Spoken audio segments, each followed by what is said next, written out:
My profession is of a junction maker. What is the role of art for you? That art is a portal to possibility. I mean, Richter always told us that art is the highest form of hope, because I always thought I had encountered art first in museums. Art came to me through other channels, that we don't have to hide art only behind the doors of exhibitions. I came to art because art came to me. Thanks for doing this, Hugh. Thank you. We're very close friends for maybe, how long? 2 decades nearly. I think exactly 20 years, yeah. 20 years. So it's kind of weird interviewing you about your autobiography, Life in Progress. It's weird because as I read it, I found more about you and more made sense to me in reading it. Why did you write it? Yeah, so I always thought it could be great to write a more personal book, but there was never really the time.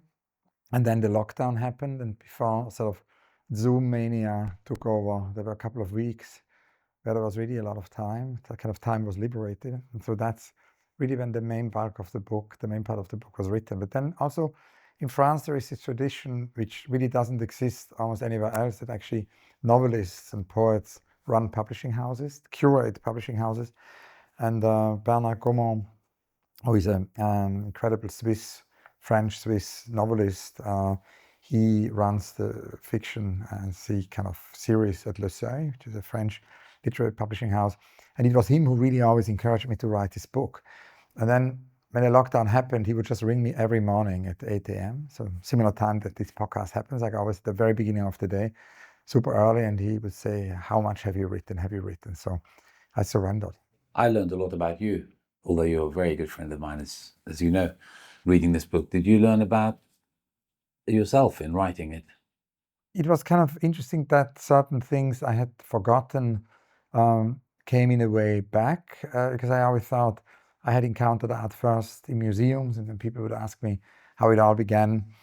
I always was telling everyone I sort of encountered art at the Kunsthaus in Zurich, and I was somehow mesmerized by Giacometti, the long, thin figures of Roberto Giacometti, and that somehow pulled me in and became a lifelong passion or obsession.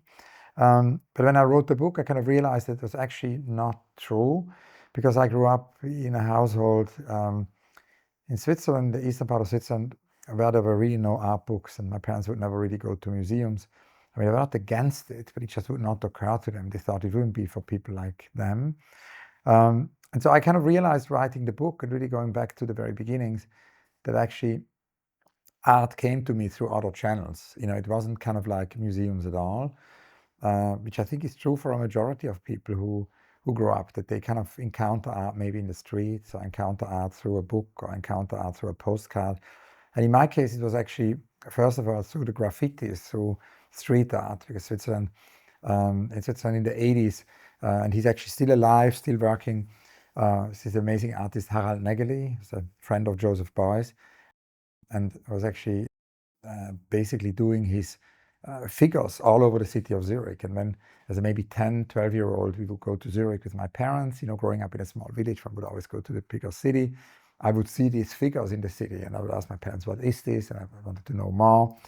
So graffiti was kind of the departure point. And then the second time kind of art entered was maybe also through chocolate in Switzerland, because obviously Jean Tinguely, who now has a revival, the Swiss artist who built these kinetic machines. He built kind of machines to make art.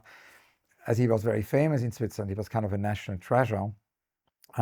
Swiss kind of biscuits and chocolates would have Tinguely images on the box, on the wrapping paper. And I remember I would always sort of unwrap it and then put it on the wall of my room. So that was another kind of beginning. So through chocolate, no? And then the third way kind of art came to me was also very unusual. We would go on Saturday sometimes to Zurich with my parents, and there was this old man in the streets of Zurich, and he would sell flowers. He was somehow working on a farm, and a migrant worker working on farms. And in order to make some money, he would sell flowers on Bahnhofstrasse in Zurich. And I would be very intrigued, because whenever we passed by his sort of flower, I mean, it wasn't even a flower shop, he just was standing there selling flowers.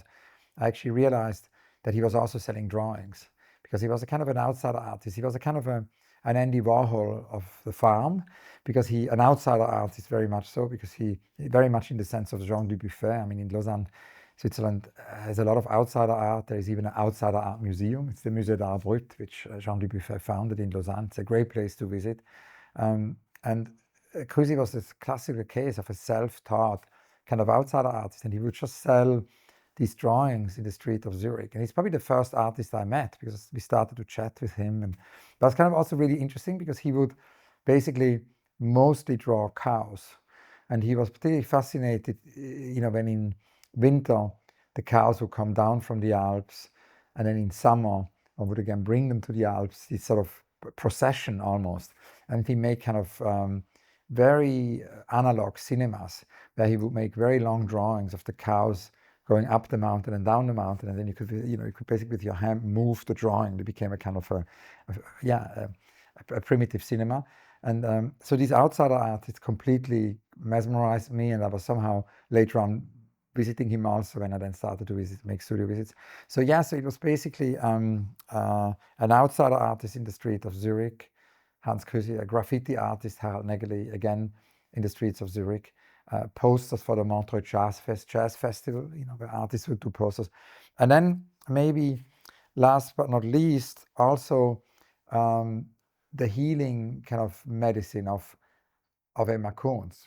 This childhood accident when I was like 6, 7, and I would always sort of look also for alternative medicine. And there's this powder by the Swiss healer Emma Kunz. She's also an incredible artist. She basically, as a doctor with her pendulum, would make drawings where higher forces would somehow tell her how to draw. It's like spiritual abstraction. It's a bit like Hilma af Klint. And my mother would buy this medicine, and then you would have a drawing of Emma Kunz on the box.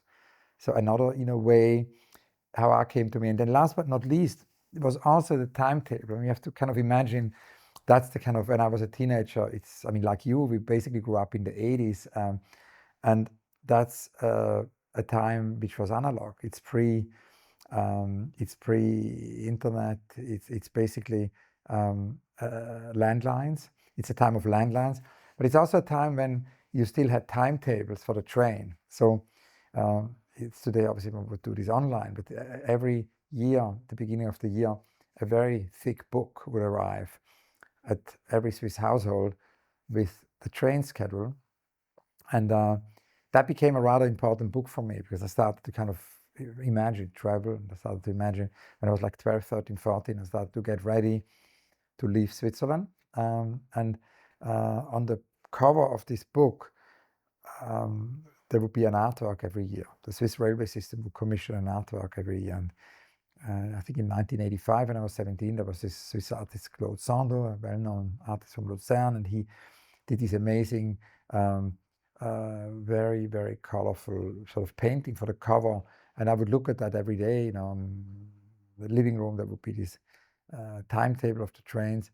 And then that basically gave me the idea for the first studio visit. So, to cut the long story short, it's really because my parents not thinking that museums were for us, I came to art because art came to me. And that's, I think, also why I've always so profoundly believed that we don't have to hide art only behind the doors of exhibitions, but that we need to do exhibitions which go to the people. That we need to do exhibitions which basically disseminate, find new ways of dissemination. It's interesting. So the book is a kind of therapy for yourself, where you understand, you look at yourself now and you try and go back into the past and work out what in the past shaped you to be who you are today.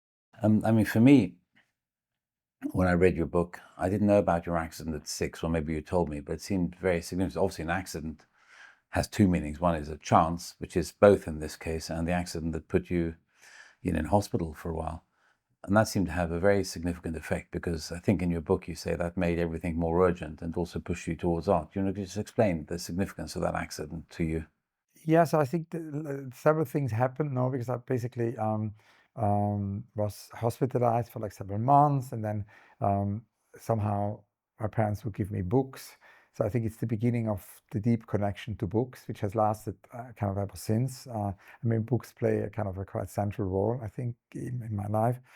It was also the beginning, I think, of a sort of a deep connection to to literature, and in a way, particularly afterwards also, because I couldn't do sports for a long time, so I would sort of, would sort of, but I think that was one thing, sort of opened a portal somehow. But I think the most important thing was what you mentioned, was this sort of feeling of urgency, which I felt very strongly, because I think death isn't so present normally for a 6-7-year-old child, and it's something which maybe comes later.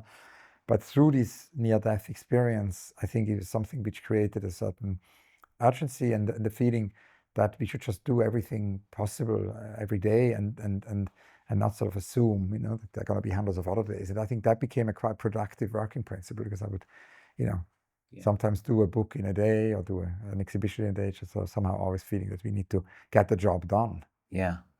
No, I mean, if I was to try and summarize words from my knowledge of you independently of the book, one is this sense of urgency, and the other is this huge energy you have. You're non-stop, and you push yourself so hard, and it comes out not just in you personally, but in all your work. We'll come back to them, from the marathon interviews to the way you have a very early meeting, and then you try and get it earlier and earlier, to the way that you have a night assistant, so even when you sleep, or if you wake up in the middle of the night, you can have an assistant do something for you through the night. I mean, it's really, these are, for me, without reading your book, these are key parts of your characteristics, your character. Also, your obsession with books, and I think, I don't know if this is fair, but you do travel a lot, and I think you like travel. Is that right? I mean, you must like it, because you're doing it all the time. Yeah, I mean, that's something which began quite early, because I mean, my grandfather, basically the father from my mother's side, it's very mysterious, because in the sort of earlier 20th century, when it was really unusual to travel, for somebody from Switzerland, from a small town in Switzerland, he all of a sudden, in a very inexplicable way, had the urge to go to Spain. And, the family was extremely confused, because he basically just left. I think it's also got a lot to do with what maybe it means to grow up in a small country, because I mean, Switzerland is obviously a small country. It has 4 languages. And I somehow always felt it's important to learn languages in order to be ready to go out into the world. So already when I was a small child, I kind of wanted to learn languages. It was a kind of an obsession. So I obviously began with French. I mean, German is my mother tongue. Then I began with French, and then Italian, 2 languages, Swiss languages, and then also English, Spanish, Russian. So in a way, I throughout my years at school, I was really sort of intensely learning languages, very much preparing for the idea of going into the world. So that was a kind of a plan. That's also why this book with the railway schedule was so important. I would always, look at it. And I think it has maybe to do something. Maybe it's genetic. My grandfather was always saying he just couldn't explain it. He just had this urge to travel. But then I think also the other thing which I think was interesting in relation to that is that once I started with art and I started to make these studio visits, I also just realized that I needed to travel, and I would say the night trains have become then my medium, because in Switzerland at the time you could get these tickets which were called Interrail, and you could basically for a month you could buy a ticket and then for a month travel wherever you wanted. And I had no money for hotels, so I found this. I basically came up with this idea that I could just take a train, go to a city, and then spend the entire day in the city, visit all the museums, visit artist studios, and then take the night train to the next city. And then I don't have to pay for a hotel. That wraps up a lot of your characteristics in one, because you're traveling, there's a lot of energy, you're not wasting time, there's urgency. So I've noticed even to this day, you like getting a night train or a night flight. Yeah, I think trains are really great, and I always also wrote a lot on night trains, and in a way, I think it's again pre-internet, so it was almost like the activity I had as a teenager was almost kind of like an analog. Maybe it was a kind of an analog World Wide Web, because I was kind of basically, and I mean, the only museum, so as to say, or the only art institution my parents ever took me to was a monastery library, because growing up in the eastern part of Switzerland, there was this St Gallen, it still exists, amazing St Gallen library, The monastery in St Gallen was very important in the Middle Ages, and the books survived, the famous cloister plan, the famous monastery plan of St Gallen. And my parents took me there, and it was an unforgettable experience. You had to wear these felt shoes, and then could actually make an appointment, and then with gloves, consult these medieval books. And it was, for me, it was like time travel, and I wanted to go back again and again and again. And I got very interested in this idea of the monks, in the Middle Ages in monasteries, kind of migrating. The idea of migrating monks, they would learn the knowledge in a specific monastery and then carry this knowledge, to the next place. So in a way, in an of course more accelerated way, even if night trains, are not a very fast way of traveling, it is much faster than it would have happened in the Middle Ages with the monasteries. But still, it was a form of slower traveling. But I would sort of basically go for a week to a city, visit many, go for a day to a city, visit many studios, and then go to the next city and carry that knowledge to the next city. And I think it also, I was 17, 18 years old, and I think it was also interesting for people I would meet, because I would tell them what I had seen, and it was pre-internet, so we couldn't necessarily just go online and get this information. So it was it was a strange analog World Wide Web activity of connecting. I think growing up as a single child in Switzerland, it was also, it was on the one hand an amazing childhood, because there's so much to see. Once I started to discover art for myself in Switzerland, I could just go by train to see all these museums. It's such an amazing country in terms of art. But at the same time, it was also quite lonely. You were basically in a small village as a single child. So I had always this kind of urge to connect and to bring people together. And I think that was there from the beginning. And so in a way, traveling had also to do with that. It had to do with encounter people and then bringing them together and connecting people, something like that. Oh, amazing. I want to try and probe that a bit, or almost philosophically in a way, rather than just talking about your past, because we're lucky to have in you someone who spanned what you might call the analog era, and then the change through the big technological revolution of the digital age. Now we're in AI, but even the World Wide Web. And so you talked about languages, books, the importance of going to see different shows. Why language is important now, given you can get everything translated off Google Translate? Do you think it's important to learn languages now? You did then, but now things have moved on. Do you really need to learn languages now? I know you're one of the big influences, Edward Glissant, for you, but why is it important, if you think it's important, to carry on learning languages now?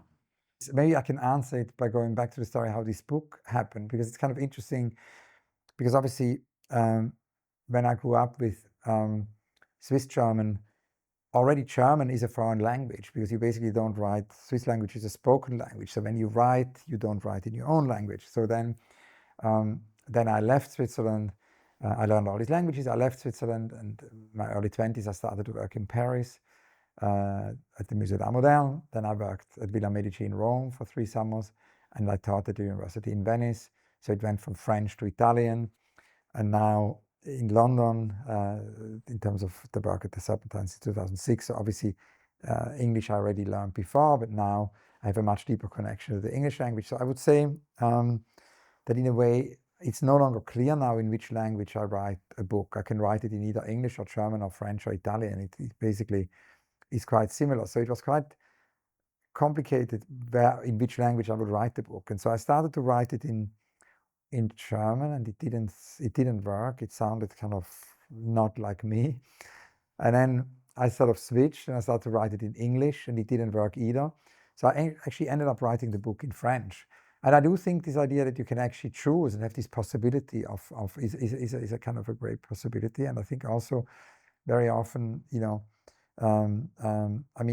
Glissantian multilingualism, I think creates a lot of possibilities, and it just is now very strange. Actually, the book was then translated from French into German, into my sort of mother tongue, and then that sounded very strange. And then the book was translated into English, and I was very happy with the English translation. Actually, it's the book actually Penguin published in this translation of David Watson was a really great translation, but I felt it was far too long suddenly. So then, for about 6 months, I basically cut out probably about 40%, So now it's a much more compact book. It's a much more, and it clearly is an exercise in multiple translations. I'm trying to understand what you're saying. Why is it important? I understand why 40 years ago it was important to learn languages, but why do you think it's important to learn languages now? One of your answers is it gives you the options of expressing yourself in different ways and being true to yourself in a way. And in this book, you wrote it in French, and that was the easiest way to express yourself. But why else would one encourage children or young people or even old people to learn languages? Yeah, I think. If you would, maybe you wouldn't anymore. Maybe things have moved on. Yeah. Would you? I would too. I mean, my answer to that, well, my answer doesn't really matter so much. I think in learning language, you don't just learn words, you learn a culture. And when you can speak to somebody in their own language, you are able to bond with them in a way that you can't if you just use Google Translate. So there's one of your themes in life, and mine too, is connecting with people. Yeah. And so when you speak a language, you can connect to people more easily in a way you can't just through an app. So that's one of the reasons I think language is important, is just to understand the culture. When you understand the language, you understand how people think, and that's what I think, but maybe you have... No, I agree. I mean, I would also encourage people to continue to learn languages. I mean, I see it also with the conversations with artists, because obviously at a certain moment I started to record conversations with artists because I read about, and I mean, Vasari was a really important moment, the lives of the artists and the lives of the architects, when I read that as a teenager, because in a way, what I think Vasari made me aware of is that there might be historic figures in our time, and I mean, there definitely are, and that we can actually meet them. And before I read Vasari, as a teenager, it just would not have occurred to me. And I think that was sort of a total breakthrough, because I then started to contact artists and make studio visits. And I mean, sort of since then, I have recorded probably about maybe 4,000 hours of conversations with artists. So it's a quite big archive. Some of it is audio, but a lot of it is film, because very, very luckily, I at a certain moment in my early 20s encountered Jonas Mekas, the filmmaker, and we were sitting in this cafe in Paris, and he had a camera, and he was filming me, he was filming the street, he was filming all the time. And so all of a sudden he he started to ask me questions, what I do, and about the studios I visit. And then he sort of looked at me and he said, "You will regret it very strongly one day if you do not record these conversations, because you basically meet all these extraordinary artists." And I said, "You mean I should record the voice?" He said, "No, you should film them." And obviously, that was before we had the phones become very easy now. But at the time, you still needed a thing, a camera. So he basically recommended me to have a small camera. That very often I actually have to do this conversation in their language in order to go deep. For example, I have so many conversations with Gerhard Richter, and you and I actually met through our friendship with Gerhard Richter, because we both were close friends of Gerhard, and our friendship began because we kept meeting each other at openings of Gerhard, all over the world. And I mean, it's a very good example. I could never have done these conversations with Gerhard and gone deep if they wouldn't happen in German, because that is the language he's comfortable at, and he can go deep. And I think that's true for so many artists, so in my archive, it's a very multilingual archive. So that I think, I mean, it's very connected to what you said. It's about connection, and also about going deeper with people, Now, I don't know if that will ever be replaced by AI, because we obviously now do have the immediate translation with AI, but I think in terms of empathy, there is something which is maybe irreplaceable. And the other thing is, of course, that certain things can also just not be translated. I mean, if you think about poetry, it's very difficult very often to translate poetry. So we want to go to the original text. So yes, no, I think it's important, languages. And then the studio visit, the question of the studio visit, I mean, at a certain moment, I can't really explain why, but when the Vasari book told me about the lives of the artists, the lives of the architects, I thought maybe I could do the same for our time. maybe I could, and actually did a book with a predecessor to this new book with Penguin, is the book Lives of the Artists, Lives of the Architects, where we kind of made a tribute to Vasari. And I kind of thought, maybe I could do a similar thing for our time. I could sort of write the lives of the great artists and architects. I mean, I think in a way, artists have always, because I started so young, when I was like 16, 17 to go to studios, I think because of that, artists kind of gave me tasks, because they were kind of wondering, who is this person? And they saw the curiosity and they were intrigued. But they also all felt they somehow, because I didn't really know what I was going to do in life, I just knew I had this incredible, obsession for art, and I wanted to work with artists. That's all I knew. So artists kind of helped me, and they were somehow, not only about, I found my mentors. And I think that's also something which in the book, it's maybe also one of the reasons why I wrote the book, because it's obviously not only, hopefully, it's not only, as you initially said, about my own sort of memory, or what did you call it, self-therapy? Yeah, so it's hopefully not only that, because obviously I would only do it, if it's useful for the world. I mean, I always wonder with every project, with every exhibition, with every book, to which extent is this a utility? To which extent is it useful?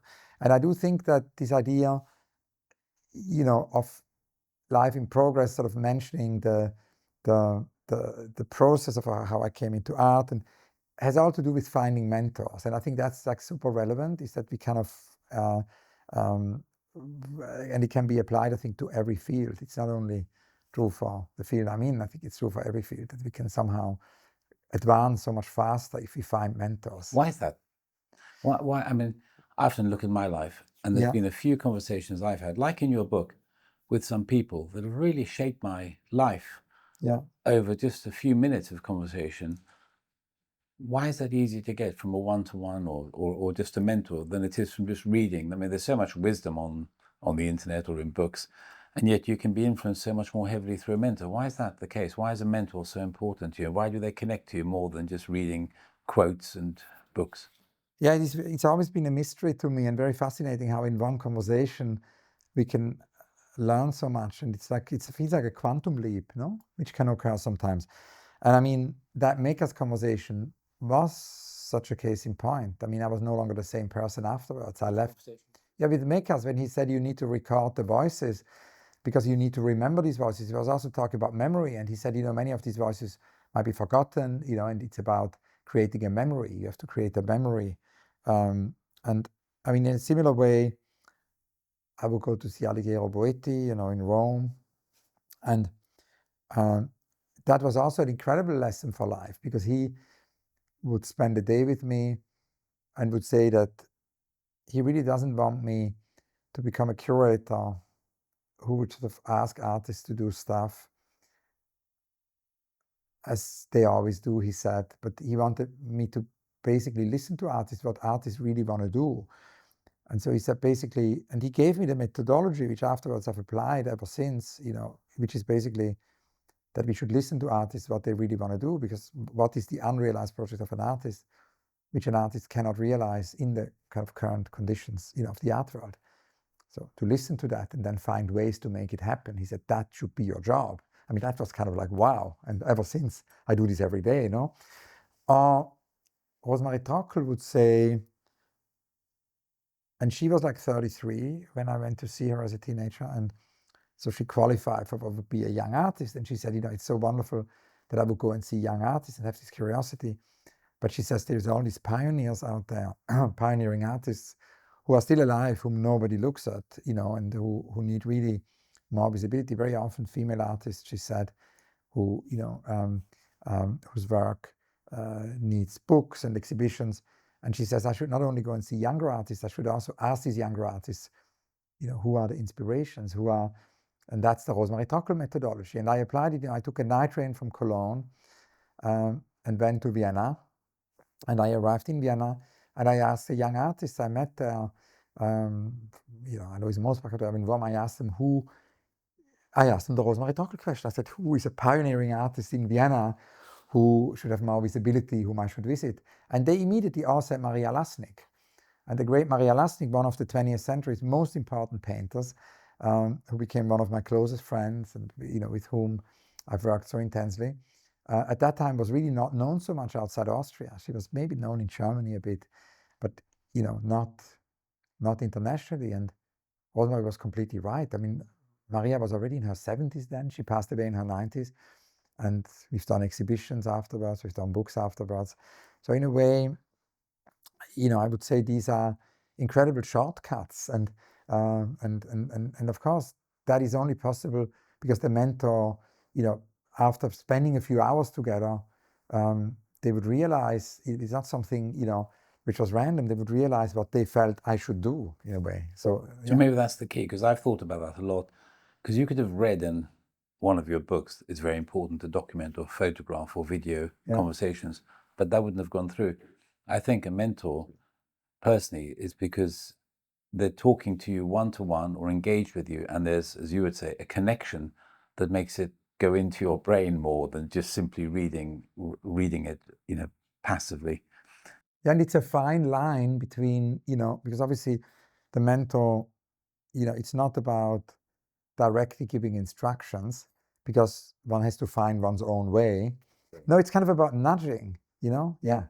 Yeah, it is. And you're right, they're not just telling you what to do, but you can even learn from example by watching them. You see how they do things. Yeah, that's fascinating. Or Richter, would also very practical. Some of it is advice which is very general, but then it can also be very, very specific. I would arrive in the studio and he would explain to me one has to hang paintings centered 1.55 meters. He would teach me how to do a book. We did the first, when I was still a student, I organized a show of Gerhard Richter in the Nietzsche house in Sils Maria, in this small museum. It's a house museum where Nietzsche wrote Zarathustra in the Swiss mountains. And we exhibited there for the first time his overpainted photograph, which before that only happened in the Atlas. And you and I did a big book about those many years later. And it's kind of exciting what I learned there. I mean, that was also incredible mentorship. I'm this very young curator, and Richter said, let's find a title, and asked me to suggest some titles. So I went back to Nietzsche, and I came back with the most extraordinary titles about the circulus viciosus of painting. And it's going to be, he just said, it's not going to work. It's going to be embarrassing. I said, try harder. And so then none of these titles worked. It was kind of like, I was really, he said the titles wouldn't age well. And then he said, where is this exhibition happening? And I said, Sils Maria. Obviously, it's too long. I said, Sils was found. In a similar way, we found the titles of the Cage painting when I was in his studio. And that was also very fascinating because he basically asked me to suggest the title. And again, we didn't really, I didn't kind of come up with any idea which would have worked. And then I asked him what music he had been listening to whilst he did the paintings. And he said Cage. And then we looked at each other and the title was found. So, these are sometimes also like very concrete things, Richter taught me how to find a title, how to install a show. I was trying to define your sort of key characteristics, and I listed some of them, from your energy, from your desire to travel, and from your doing the studio visits you do and the sheer number and your recording of it. But one of your other extraordinary things, I think, as a curator is your ability, and I think your desire, to connect people and ideas, which means you go outside of the traditional art world and you connect all sorts of things. Even now you're interested in technology and AI and architecture, and that's really, really fundamental, I think, to understanding you. And I think, is that a fair summary, that your connection with people and with different ideas and different subjects? I've seen you wanting to interview and meet musicians, even footballers. Am I wrong about that? You think sport is a very important thing. So just explain that. Why, if I'm right about that, why are you so interested in so many different subjects or areas? Yeah, I think curiosity probably comes from this curiosity is the kind of engine for that, but also maybe more than curiosity, or in addition to curiosity, also just the kind of the necessity to kind of bring worlds together. I think we live in a world which is very polarized. We live in a world which is full of silos where people don't talk to each other. And I always felt, again, growing up as a single child in Switzerland, in a small town, feeling lonely there, I always sort of felt the necessity to connect. But then at a certain moment, it was not only about connecting people, but it's also about connecting fields. And I started to feel that it would be important to basically bring people together who otherwise might never meet, might never talk. And I think that's more important today than ever, because obviously we thought at the beginning that technology would fix that. And I do think that technology gives us great possibilities to do so, unprecedented possibilities to again bring things together. But at the same time, as we know, through the filter bubble, algorithms very often, create the opposite, actually create a sort of an isolation. And so I think today there is this great possibility, and I always thought that the medium I'm working with, which is exhibition making, has this great possibility maybe, or opportunity, or gives us the great opportunity to actually bring worlds together. And that can be basically art and music, as you said, or art and literature, or art and architecture. It can also be art and sports, or art and video games, or art and technology.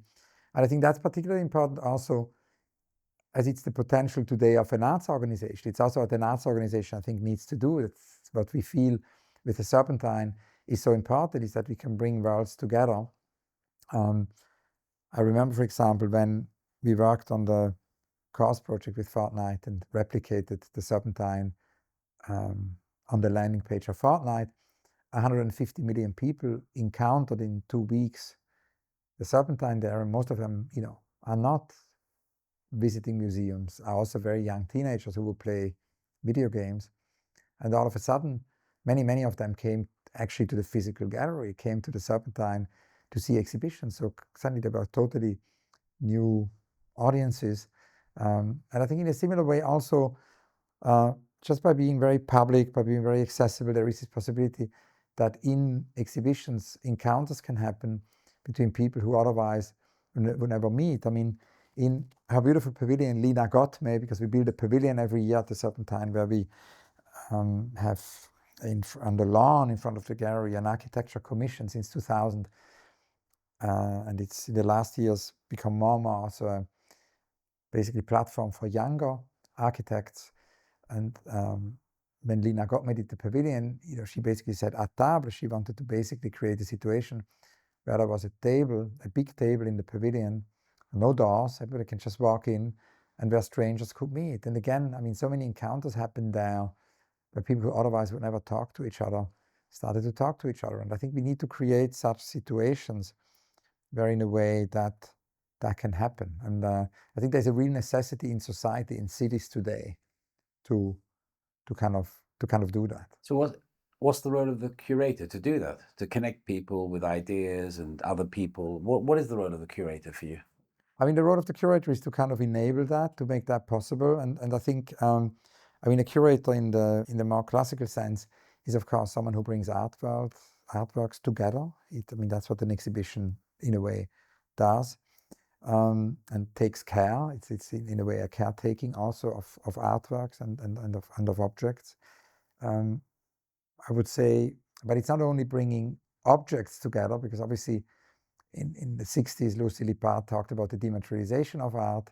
So we also have more conceptual artworks, we have dematerialized art. So it's bringing together objects, but also non-objects. And then Michel Serres once said there are quasi-objects. These are objects which only gain meaning when you interact with them. I mean, come back to football. A football is a quasi-object. It doesn't have a meaning unless you interact with it.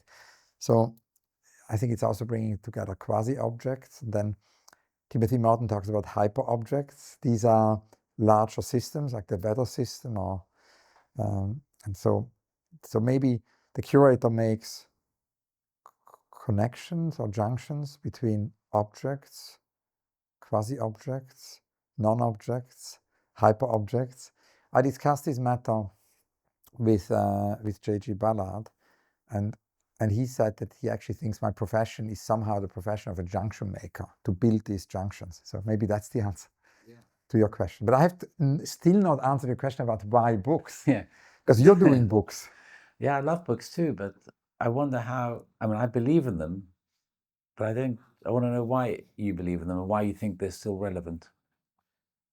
I mean, I think in a way, first of all, if you're in arts, I mean, artists very often work with artist books.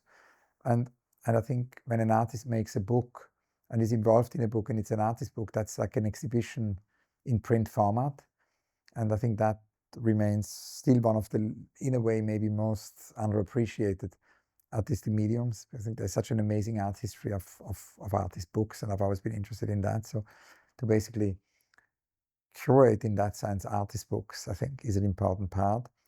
But then, of course, not all the books or catalogs I do would be artist books. So why would we do a textbook or something like that? And I think it is very interesting whenever I have sort of correspondence, with readers, when readers write to me, and obviously, I've probably done about 300 books or something. So it's really a very intense activity of making books. So it happens quite a lot that people would write to me about a specific book or comment, or also make online comments. And I think I realize each time how fascinating it is that actually people have a real relationship with that kind of object, because they travel with it, or they carry it with them in the subway or in the bus. So I do think that there is a kind of a relationship which is really special. Physicality too. Yeah, a tactile relationship, Yeah, in a way. Because Yeah. another one of your obsessions, I would say it's too strong a word, but I don't think it is in your case, is handwriting, which is a similar thing, I think, in terms of importance. Why is handwriting so important to you? Yeah, I mean, handwriting, the handwriting project is kind of another, I suppose, example of artists giving me tasks of some sorts, because, and it kind of, a lot of things come together there. I mean, first of all, when we talked earlier about the sort of mentorship, and that this can come also from unexpected sources, that is not necessarily from the field you're in, no? So, I mean, the handwriting project would never have happened without Edouard Glissant, because the philosopher and poet Edouard Glissant from Martinique, he basically was based in Paris when I met him, taught at NYU also in New York. Incredible Martinican philosopher, for me, one of the most important thinkers of our time. And I basically already came across his work through Boetti. When Boetti told me you have to look into Artist Unrealized Project, he also said you've got to read Glissant. And then I was lucky enough to meet Glissant actually through the designer Agnes B at the very sort of beginning of 2000. And the last years sort of his life, we spent a lot of time together and traveled. And I really learned a lot from him. But already reading him in the 90s, I kind of realized the importance of his thinking. So it always became like a toolbox, no, for everything I do. I started to think with Edouard Glissant. And I mean, there's so many aspects to his work which I think are important today. The idea he wanted to do his own arts organization in Martinique and conceived it as an archipelago and not as a continent. His notion of creolization, of opacity, all these are such important toolboxes for our time. But for the sake of our conversation, which then is a segue into the handwriting project, I think this idea of mondialité is really a very important kind of concept. And he realized... Explain that idea. What is... Yeah, he realized it's difficult to translate it into English. We could maybe translate it by, I think it was translated in the book as globality. And he realized sort of very early on that we live in an age of globalization. Of course, that's something which is not the first time that the world experiences globalization. I mean, there have been previous moments, no, in history of globalization, but sort of fooled by technology, it's certainly one of the most extreme, maybe also violent forms of globalization there has ever been. And he said that the risk of that is obvious. The risk is that things disappear. The risk is that that the homogenized forces of globalization take over, and environmental disaster would follow, species would disappear, the mass extinction, the sixth mass extinction we are in would come out of that. But he said not only species would disappear, but also cultural phenomena would disappear. Languages, I mean, it is a fact that languages disappear. I mean, I think it's another reason for it goes back to your earlier question, why it's important to speak different languages and also to celebrate multilingualism is just to simply avoid that languages disappear, because at the end of the day, otherwise we will end up with very few languages, and that will make our world much poorer. No? So just to celebrate the existence of so many languages, and languages do disappear at faster speed than ever before. But of course, handwriting, the disappearance of handwriting, or the risk that handwriting is less present, would be another phenomenon. It's related to that through technology it would be less present. Now, Christian said we need to resist these homogenizing forces of globalization, but he also early on, and I think that was much less obvious at the time, already in the 80s, sort of noticed and emphasized the fact that he saw a counter reaction come to globalization, which would be new forms of nationalism, new forms of localism. We're in that at the moment. Very much so, lack of tolerance. And this idea that, I mean, he always said that it's basically the fear that in the exchange with the other, our identity could be diluted, which leads to that. And he said, well, the absolute opposite is the case. We become so much more, life becomes so much more interesting, so much richer through the exchange with the other. And it's not at all about losing the identity. So in a way, he said we need to resist both the homogenizing forces of globalization, but also that looming counter-reaction. Stiegler said, he phrased it slightly differently. He said we need to think how we can be local without being localist, no? And I think that's a question I ask myself kind of every morning when I wake up. How can we contribute to this glissante and mondialité? And I mean, this project here, Do It, was the first time I kind of applied that. No, when in '93 with Bertrand Lavier and Christian Boltanski, we came up with this idea to do an exhibition only made out of instructions, recipes, how-to manuals, scars, and people all over the world could interpret these scars. And we realized that this exhibition could actually be an example of what he means by mondialité, because it's an exhibition which is truly global, because it happened in, I think, 169 cities. I always wanted to do an exhibition which would travel more than the family of man, because obviously Steichen's exhibition Family of Man, the famous photography shows, went on an endless tour all over the world, kept also growing, and then is permanent now in Luxembourg. So I wanted to come up with an exhibition which would almost be a repertoire, like in theater, one would call it a repertoire. And it's an exhibition which since 1993 has never stopped. There has never been a moment since then where there wasn't a Do It show somewhere in the world. Many of them are organized, but many of them are self-organized. You have it in colleges, in university galleries. People are just doing it.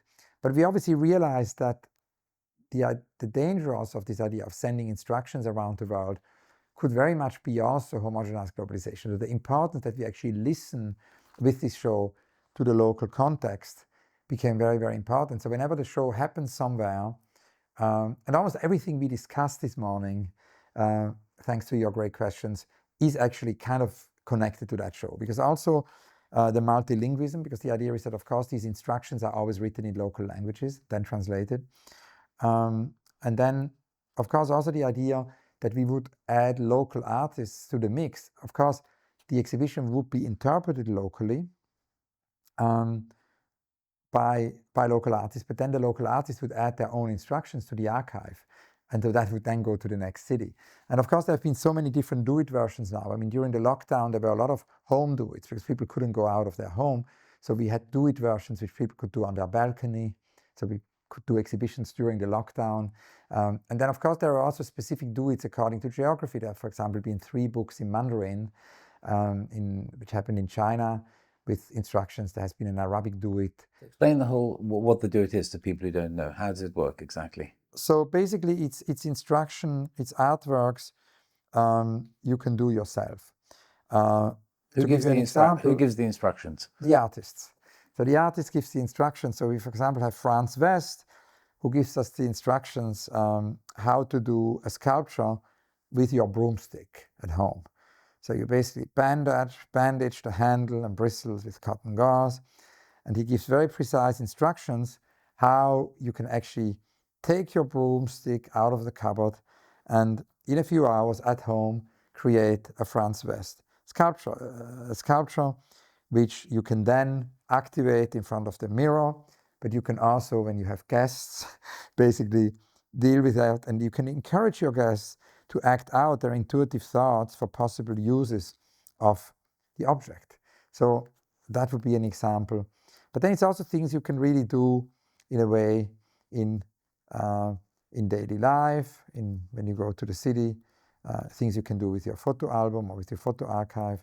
So it's all kinds of instructions, instruction pieces, and obviously these instructions have built a kind of an archive, and so in a way I would say it's both deeply local and deeply global, and also it's super sustainable because when you realize these works in a museum, you don't have transport, don't have customs costs, customs, it's just instructions. Exactly, don't have customs. So it's also it's carbon neutral. You basically take the materials from the local context, and very often the materials return to the local context after the show, so they can be basically recycled. Another thing is that the artists and the curators do not travel to the opening. So it's very much a kind of it follows precise kind of rules, and it's both kind of local and global. And I think that the project here with the handwriting is super connected to that, to answer your question about the handwriting, because I think it is this idea of a project which is celebrating multilingualism. It's in a way a global project, but it's also very local. It always happens when I meet artists, it's very spontaneously. And the way it happened, maybe I can tell the story how it began, because about, I would say maybe 12, 15 years ago, I visited the late Umberto Eco, the novelist and scholar, in his house in Milan. And he obviously is very famous for the book The Name of the Rose, film also, and but has written throughout his life many extraordinary books. And it was my dream to see his archive. So I went to Milan to visit him, and we looked at all his books. And he had a bookshelf basically for each book he had written. So basically the research for each book would be displayed on a separate bookshelf. But towards the end of the visit, something very magical happened, because he said, I'm going to now do something I rarely do. I don't show this to people very often. I'm going to show you my secret room. So he had a big key in his pocket, and he opened a room in his apartment, and he locked the door behind him, and he said, nobody has this key because I don't want my staff or anyone to enter, because it was like a sanctuary. And in this room he had like a lot of, it was an incredible flashback to my childhood, to this monastery library. He had a lot of handwritten medieval books. It was almost like being, and then of course it felt also like being in The Name of the Rose. It was a bit uncanny, he locked the door behind him, and we were in this room and looked at the books. And so then we spent another half hour, and he showed me these treasures, he had. And then he accompanied me to the door, and we said goodbye. And at the very end of the visit, he said, I'm extremely concerned that handwriting is disappearing, and I'm too old to do anything about it, but that's your job. I want you to. So again, it's this weird thing that artists are giving me tasks. So then I, walked out of the house, and I was kind of a bit dazed and troubled, because I'm not a calligrapher. How could I do this? And I kind of didn't have a clue, and certainly not the right person to start a calligraphy school or handwriting school. And in a way, like the Dewey Project has to do with that, but many of my shows have to do with that. It has a lot to do with serendipity. It's not this idea that it's a master plan, but it's very much a serendipity. It's like going on a walk.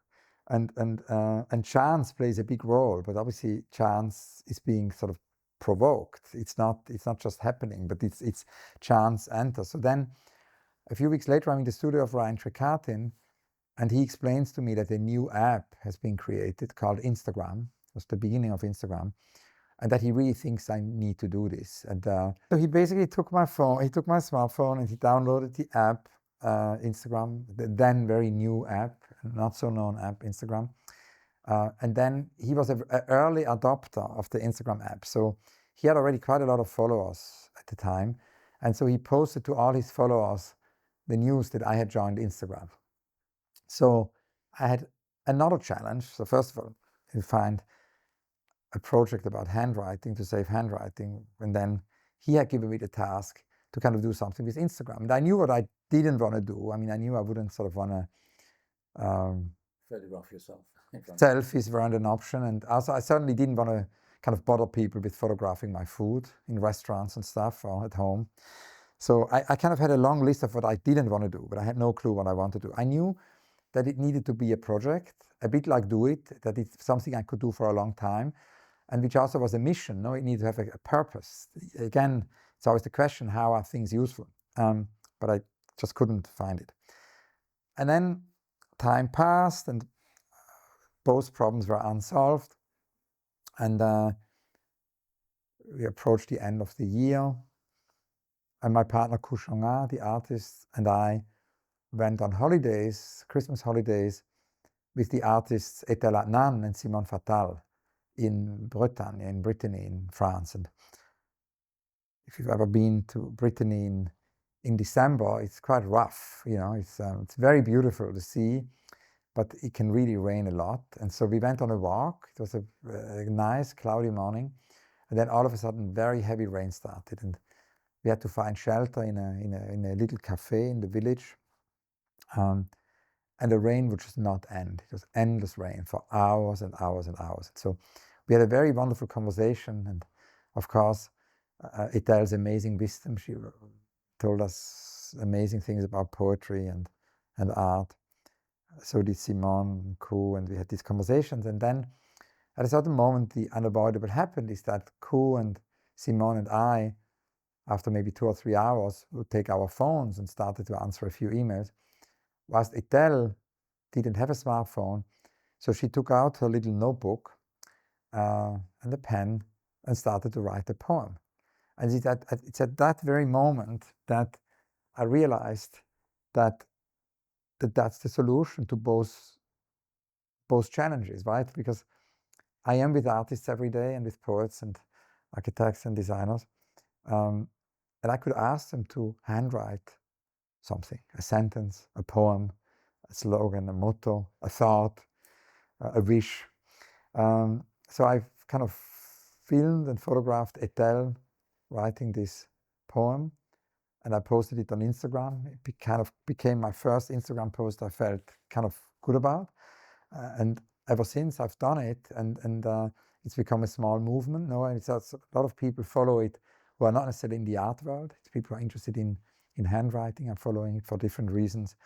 And in a way, yeah. So it's I think it's a quite typical way of how I work. It's serendipity.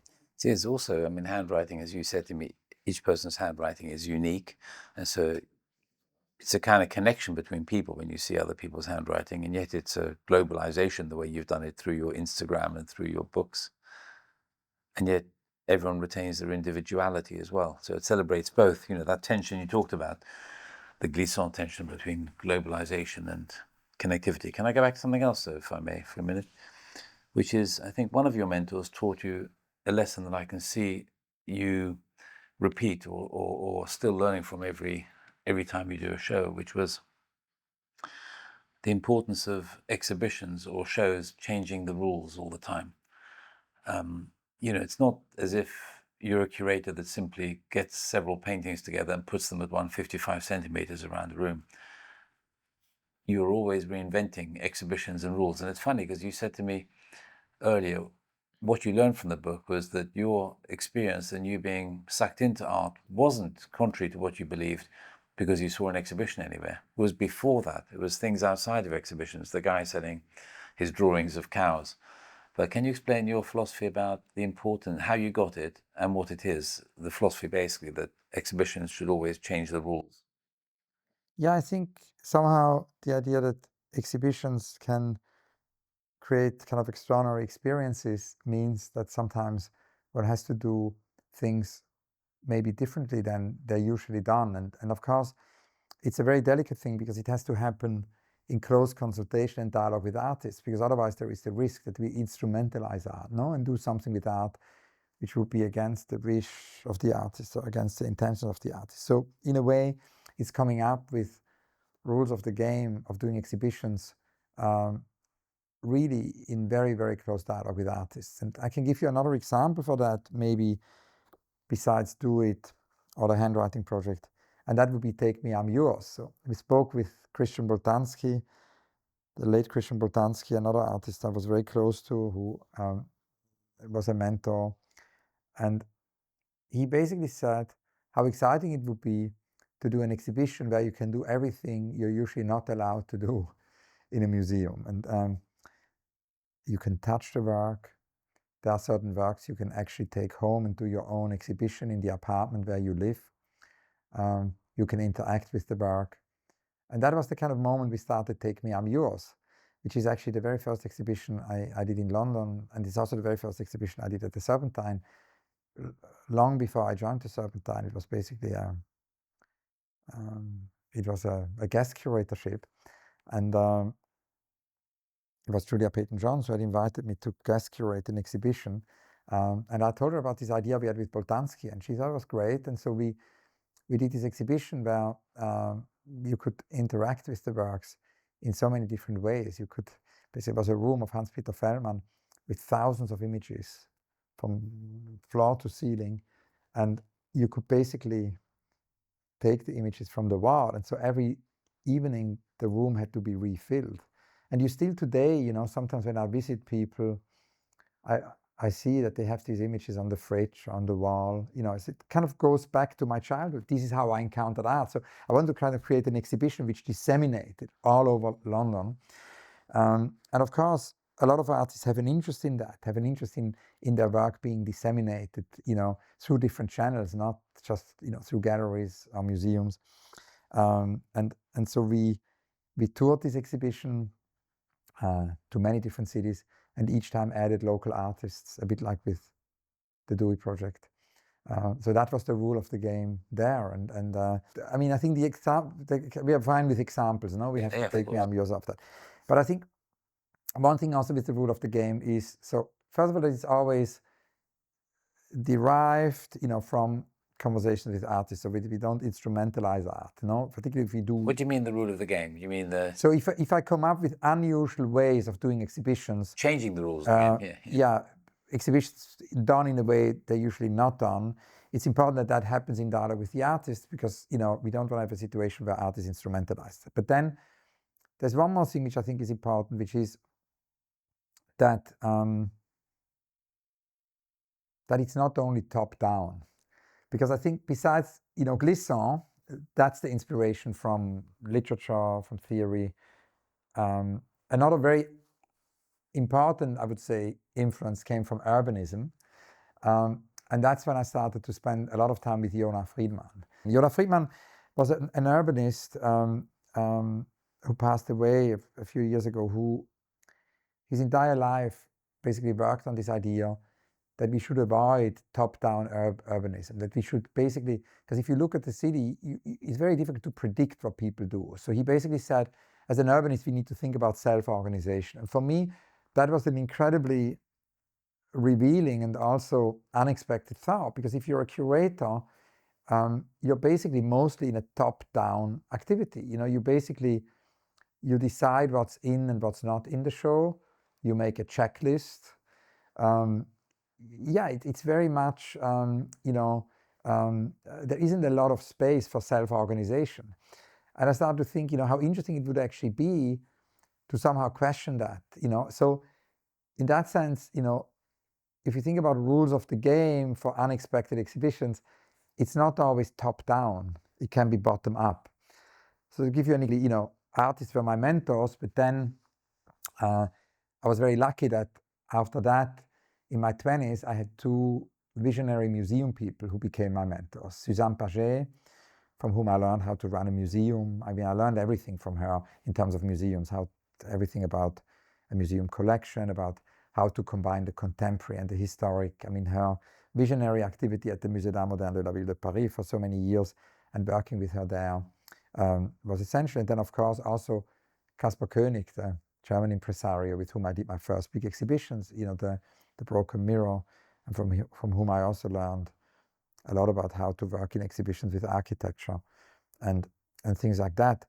And in a way, I realized that profession has a lot to do with planning. It has a lot to do with organization, and it has a lot to do with sort of top-down activity. But I realized also that it would be interesting to find ways to actually create bottom-up moments of self-organization. And Suzanne Paget, and that's the first time I kind of could apply that, asked me to curate a show about the English art scene in the 90s. And I came here for a year, around 96, and worked on that show for the Serpentine, Take Me, I'm Yours, but also did research for the show in Paris. And I realized that the amazing energy in the 90s in the UK was very much artist-driven. And it's, of course, the moment of the YBA. And it's interesting that, I mean, something we discussed a lot with Damien Hirst, that all these early shows were very much artist-run.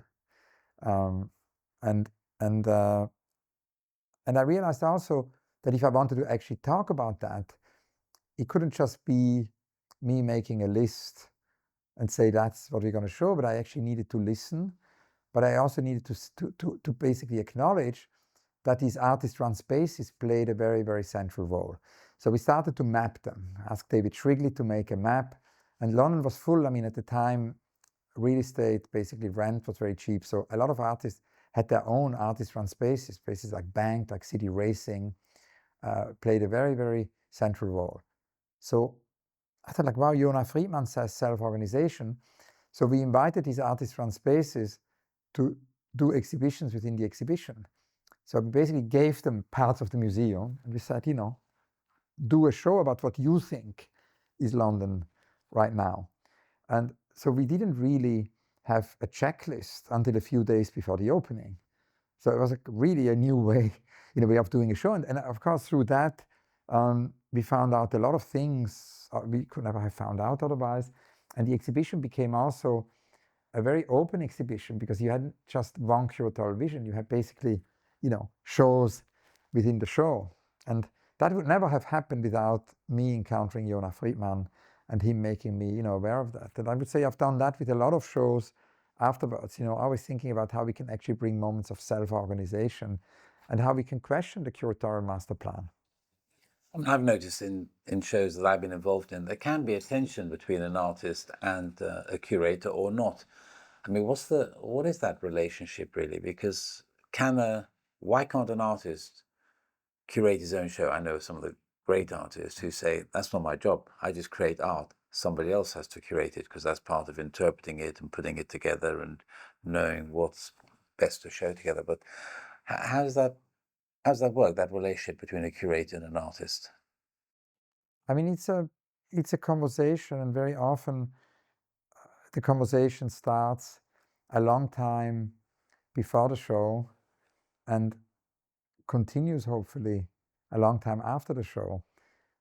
It's not a one-off. I think it's very much, and it's in that sense also very often, I think a lot of things right now in the world are too connected to short-termism. And I think it's important to kind of think about longue durée, about how we can actually find longer durational ways of working. And I think that the dialogue I have with artists has a lot to do with this longue durée. And I think the same can be said also about the institutional relationship, with artists. So for example, for us at the Serpentine, it's very important that, an exhibition is not a one-off. I mean, we're now working on 2 new shows. We're working on a show with Daniel Braithwaite-Shirley and with Peter Doig. The show with Daniel Braithwaite-Shirley is an exhibition which is about video games, but it's also about performance. And we've worked with Daniel Braithwaite Charlie for, I would say now, about 5 years with our teams and initially on performances. We have the future art ecosystem reports, done interviews with Daniel, the team has done interviews with Daniel for that, and it now led to this big project. And I think that happens quite a lot, that we would work with artists, over a long time. We've had conversations with Peter Doig now for 10 years almost, how to do an exhibition.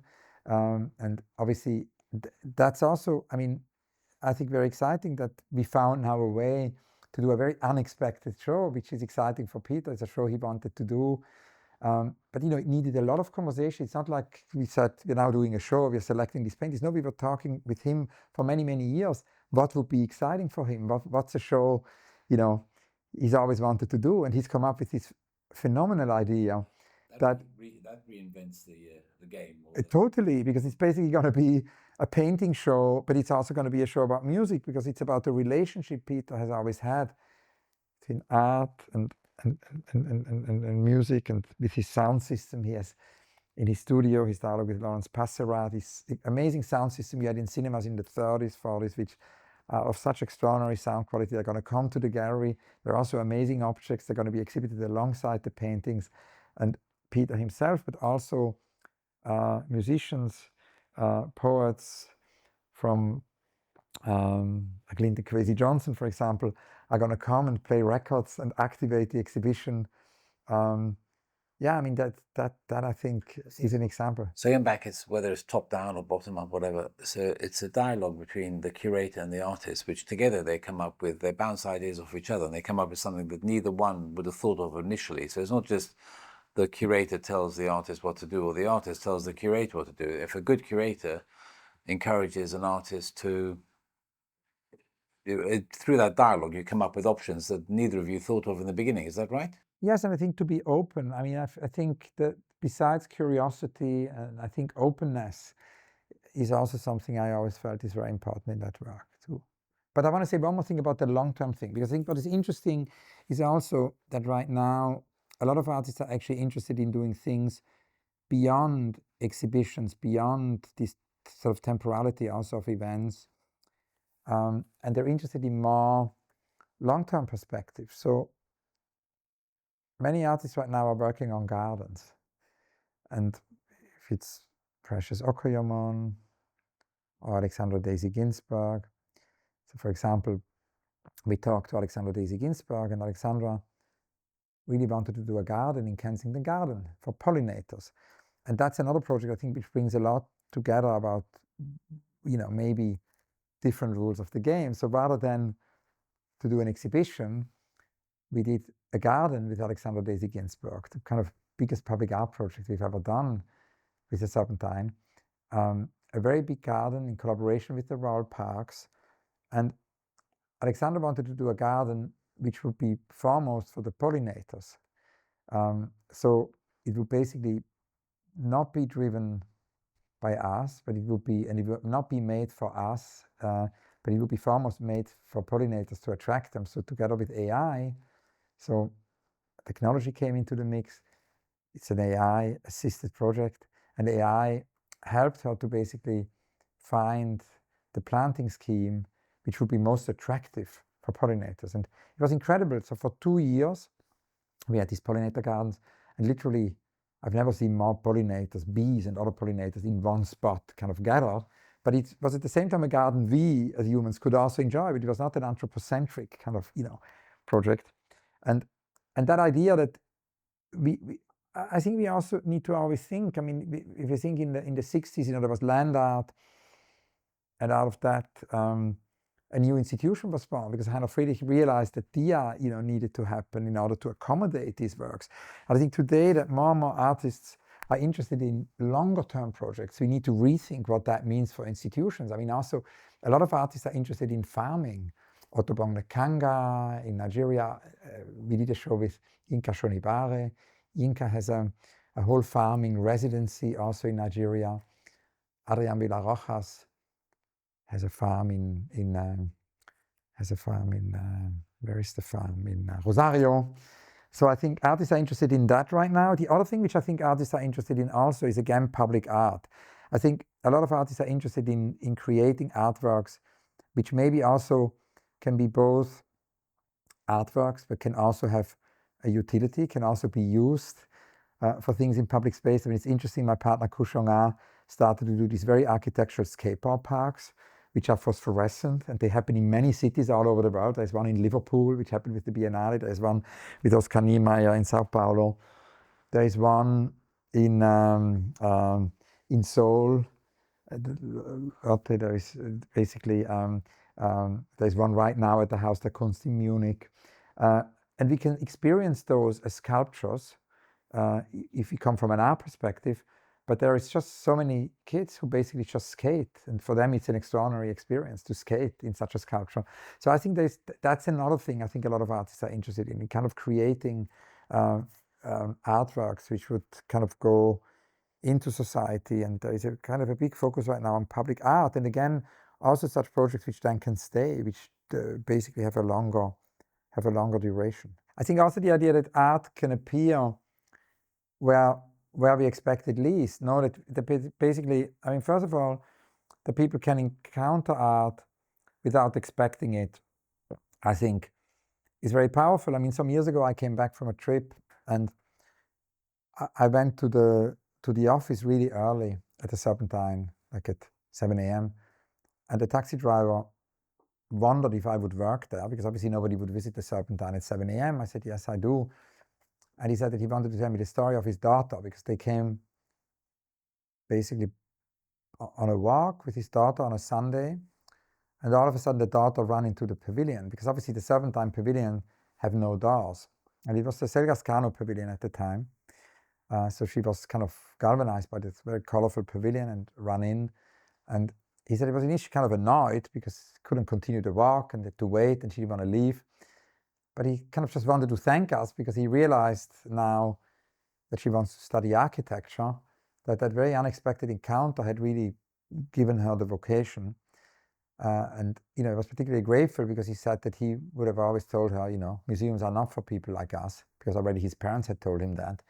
And so it's really only because we go with the pavilion into the park, there are no doors, you can just walk in, So that, I think it's important. It's important that we create such situations all the time where people can encounter art without expecting it, and that's what public art can do. But there's so many different ways in society we can kind of do that. What makes on that note, what makes an exhibition, in your view, successful or good? I mean, one common metric that people use, which I think personally isn't really appropriate, is footfall. Yeah. That's a sort of obsession with museum people, but I assume it's more sophisticated than that for you. I think there are many layers to that. No, I think first of all, yeah, of course, many visitors. It's important that there are many visitors. I think also time. I think it's important, the idea that visitors are not just spending a few seconds in front of an artwork, that we there's ways of binding visitors, and that visitors spend time. I think what there's, of course, the importance that it also creates, there's a critical dimension, there's a discursive dimension to an exhibition. That's also important. I think the other thing is that it's hopefully an extraordinary experience. I think an exhibition is successful if it provides an unprecedented, extraordinary experience. And I think attention. I think we live in a time where attention has become, in a way, maybe threatened is not the word, but attention is clearly is rare. It's rare that there are moments of attention in an increasingly sort of distracted environment of more information. And I think art can give us this moment of almost like unconditional attention, and I think the world needs that. So I think a successful exhibition gives attention, maybe. Gets attention from people, makes people... Yes, in a way, and gets people in spending time and giving attention. And I think the other thing is also that it's that it's important that art can happen where we expect it least, and that can lead to very special experiences. I mean, I did my first exhibition in the kitchen. So explain that. What happened? That was 1991, or yeah, I was a student, and in my student apartment, I invited Peter Fischli and David Weiss and other artists to basically exhibit in my kitchen. So they brought in huge quantity of food and created a kind of a kitchen altar. And the show had only 29 visitors, and became a rumor because people who experienced it told many people. So it was kind of a rumor. What were you showing? Was it postcards, or was it? And there was an altar with oversized food by Fischli Weiss, and there was a candle was projected where usually the garbage would be. And then there was an exhibition in the fridge because Hans Ulrich Obrist didn't want to exhibit in the kitchen, but he wanted the fridge. So there were marble eggs and feathers in the fridge. So there was also a fridge exhibition. And then soon after, I moved to Paris and started to kind of work with the Musée d'Art Moderne. And I couldn't find an apartment, so I rented a cheap hotel room at this small hotel, Carlton in Montparnasse. And I suddenly thought I could actually do the same in this hotel room I did in my kitchen. I could do a hotel room exhibition. So I invited 70 artists, little by little, when they were in Paris, artists from Paris, but also artists who would visit Paris. I invited them to come to my room, and the hotel was kind of puzzled, so this guy has really a lot of visitors. All these artists, who come to the room and install a work. And after about a month and a half, I explained to the hotel that I wanted to have a few visitors, because I thought it would be like the kitchen show. I mean, I had like only 29 visitors. It would be kind of an intimate show. But what I had somehow underestimated is that Paris, is not St Gallen. St Gallen was a small university town in the eastern part of Switzerland. And of course, Paris has many million of inhabitants and a very big art world. So not only did the rumor spread much, much faster that there is this, young curator who has 70 artists in his hotel room, but also like quite immediately, Libération, Le Monde, Le Figaro, they all wrote articles. And so within a fortnight, there were queues around the hotel, and it was kind of an overwhelming situation. But the hotel was actually, they kind of played with it. They kind of didn't stop the whole thing, which is kind of astonishing because it was quite disruptive. And obviously, I had to be in the hotel room all the time. So every visitor got a guided tour by me. So we had about several thousand visitors in over a couple of weeks in this hotel room. And of course, I mean, what is also exciting is that the artists did works there they would never have created elsewhere, because it's a different scale, it's a different format. So, and I think, people who came, they had a sort of a special experience. Amazing. Can I talk about something else that's really central to you, really, in your as a curator, as a person, which is the studio visit? I mean, you've done so many. How many studio visits have you done? I don't really count them anymore, but it's a daily activity. Yes, daily. Well, I just want to understand what you might call the anatomy of a studio visit. What is a studio visit, and what makes a good studio visit for you, if I can ask you that question? What's an effective one? Are there any memorable ones? I just want to understand. I mean, studio visits can happen anywhere, in the sense of that sometimes artists don't have a studio, then it happens in a cafe, or happens in a museum, or happens at the office. Very often it does happen in the studio. It's a moment of delinking, a little bit like the podcast is a moment of delinking. I mean, the beginning of this podcast, we switched off our phones, and that's definitely what the studio is for me. It's a moment of unconditional attention and focus. So you delink from what you're doing to focus on just you and the artist? Yeah, I would never have my phones on. I would never check text messages. I'm on digital detox. Yeah, it's a detox or delinking. It's a moment of kind of unconditional attention. I mean, a successful studio visit, it can be many reasons. It can be the works. Very often one sees new bodies of work which haven't been shown yet, or works in progress. it's also always very fascinating because sometimes the future is invented with fragments of the past. So it's also interesting that artists have older works of theirs there. Some artists have works by other artists in the studio. And I mean, very often, I mean, I have certain, it's of course very unpredictable also where the conversation goes, but I have certain recurrent questions I always ask. And I do always ask about, not only what is there, but what could be there in the future. I do ask about the unrealized projects because I think that's very revealing. Well, one of the roles of a studio, I mean, as you say, it's very complex what you get out of a studio visit. One is simply the recording and archiving of an artist and who he's working with and what's influenced him and what work is in his studio. The other thing from what you said for a good studio visit is you come away with some instruction for you to do, something for you to do. Is that right? I mean, that's one of the things you quite like from a studio visit. Yeah, I would say so. I would say very often it's not only documenting. It is of course that as well, because I document and it produces chapters for the archive. But it's more than that because very often projects grow out of these studio visits. So it's also very often about finding ways of working together. Exhibitions are born out of that. I mean, to give you an example, many years ago, I made a studio visit with Philippe Pareno, and he basically said, and that was another of these moments where I all of a sudden kind of woke up and I suddenly thought like, wow, why have I never thought about this? Because he says, you're organizing all these group shows and that has to do with space, because you basically install works in space. What about doing a group show in time? I mean, such a simple idea, but that just would not have occurred to me, and that was the beginning of us doing an opera, because we did Tempo del Postino with the Manchester International Festival, where we basically gave every artist 15 minutes, and it happened in Manchester, and then it happened with Biola and the theater in Basel and Art Basel in Basel. Happened twice, Manchester and Basel.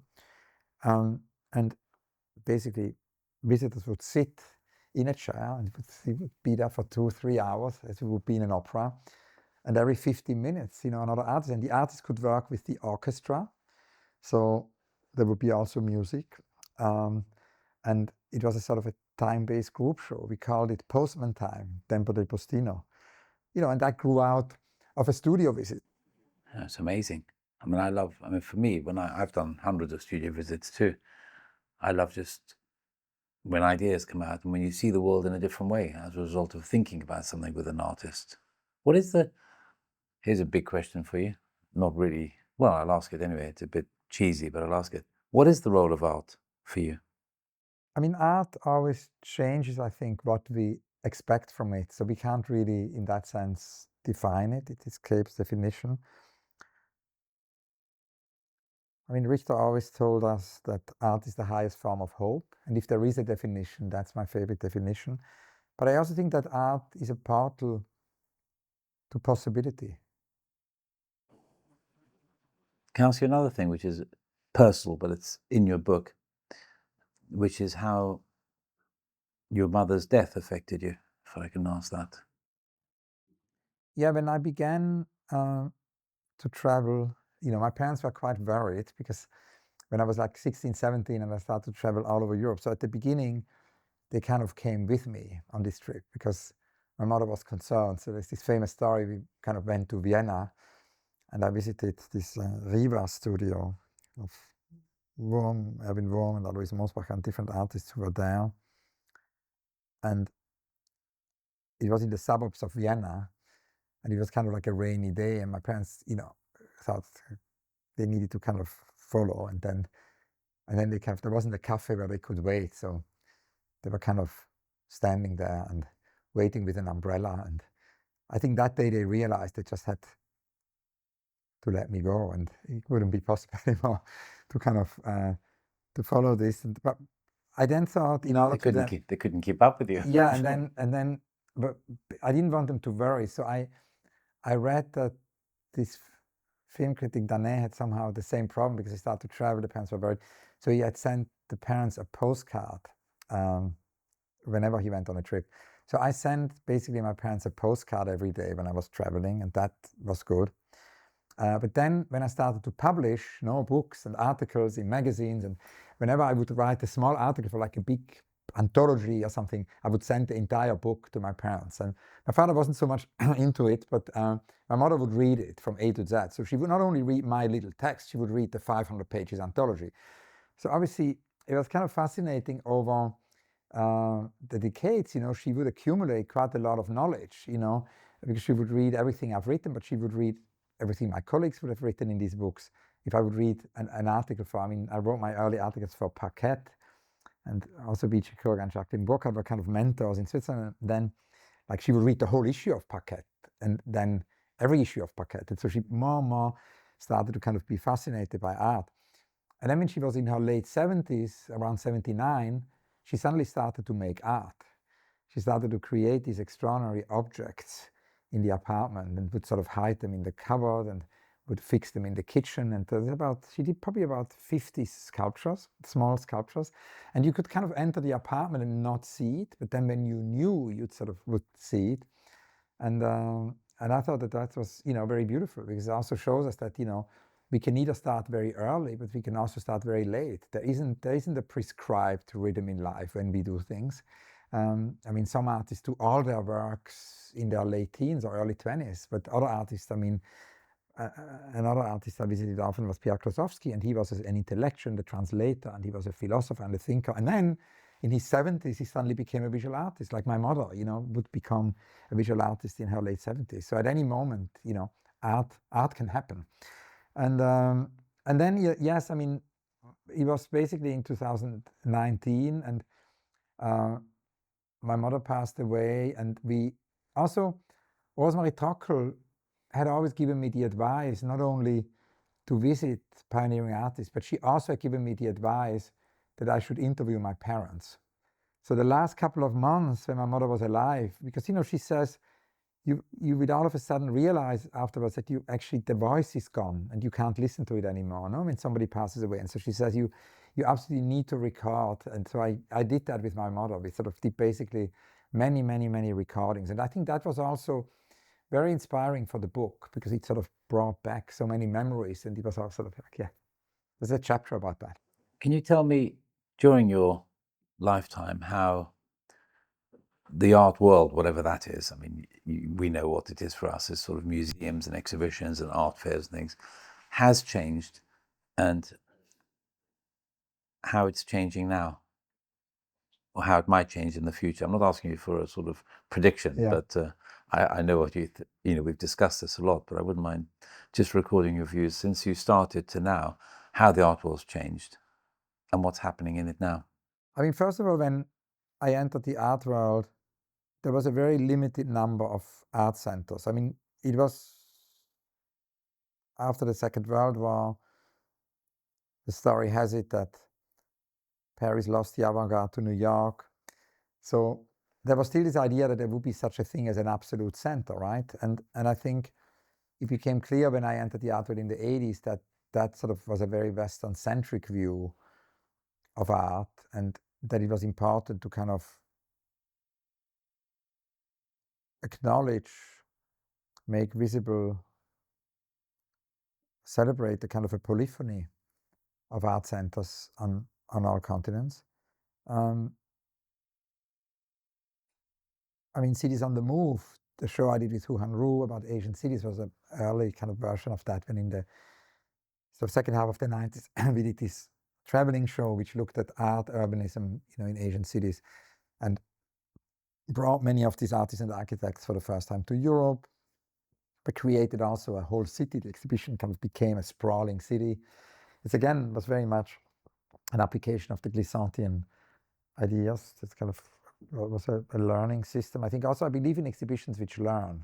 I think this idea that, I believe that I always feel what we know is so limited. I want to learn every day, but I also want my exhibitions to learn.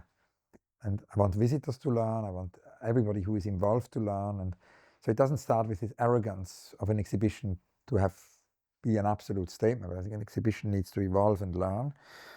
And obviously technology. I mean, I think one of the biggest changes, I mean, when I began, there was just about the fax had just been somehow invented. And I always remember Boetti wanted me to do a fax agency. He said, we should do an exhibition which you can fax to thousands of people every day. So that's an unrealized project, because Boetti then passed away and we somehow didn't manage to do that. It would have been lovely, and I think David Hockney did an amazing, I always had this book of his fax, kind of, I mean, he has always adopted technology. I mean, now we're working on an exhibition with him for the Serpentine with his extraordinary 90-meter work, which he created in Normandy during the lockdown, which is inspired by Bayeux. And he shows us that now with the iPad, he can do works he could never have done before. More recently, he did this Magical Moon series.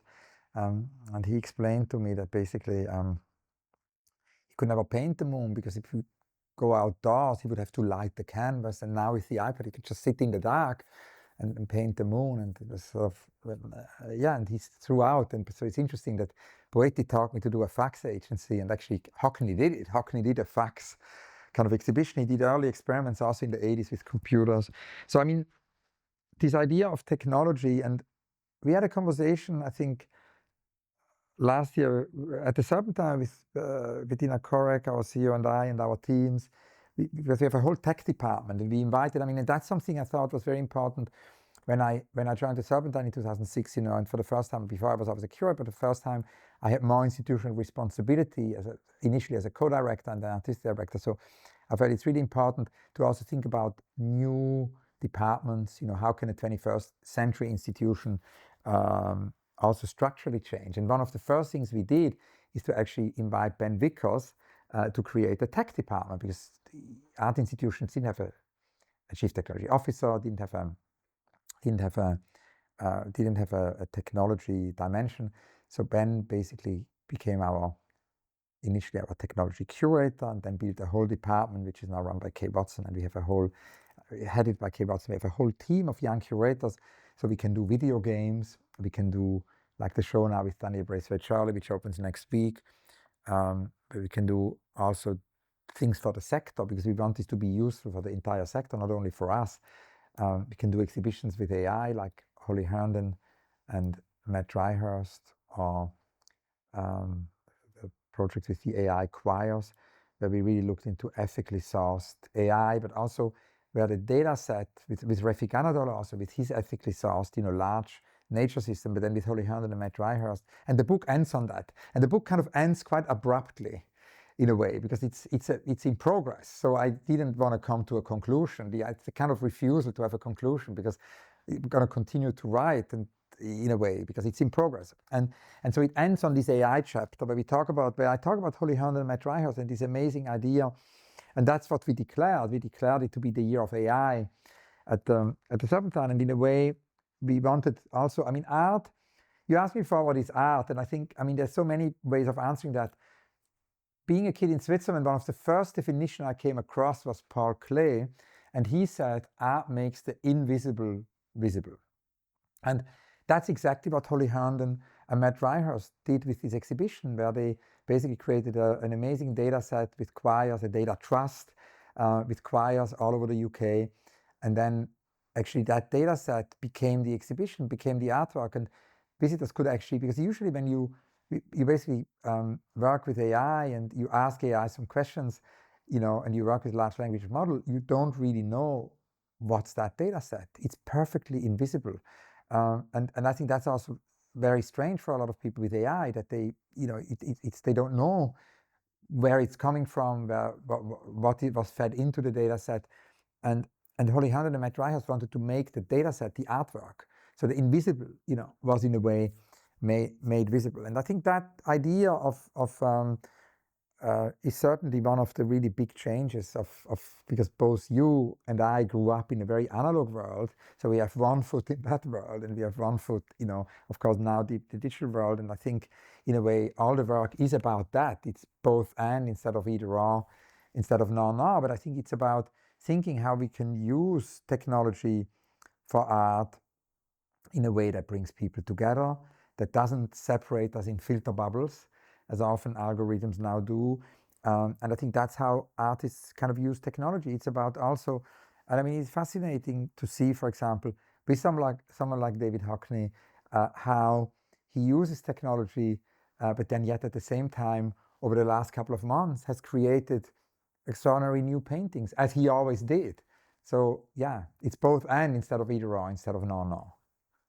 Thanks, you. Thank you so much. I feel like, although you've been a good friend for 2 decades, I feel, having read your autobiography to date and having talked to you to date, I understand you even more, really, than I did before.